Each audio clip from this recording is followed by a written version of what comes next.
Elvinin hakkında edim söhbətim. O qardaşın çox böyükdür hörmətim. Elvin qardaşım da həmişə ürəkdim. Onunla söhbət eləmək çətindir.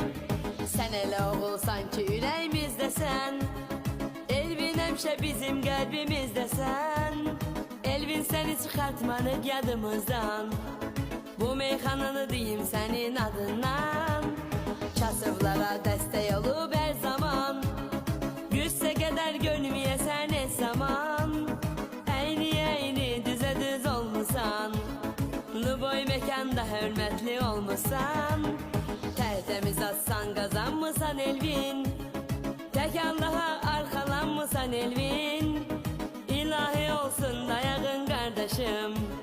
Nə yaxşı ki varsan Elvin qardaşım. Elvin elə oğuldu qardaş canım.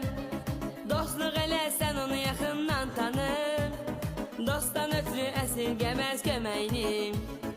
Ürəklidir dosta verər ürəyini. Sağ yaşa sağlam yaşa sən həyatda.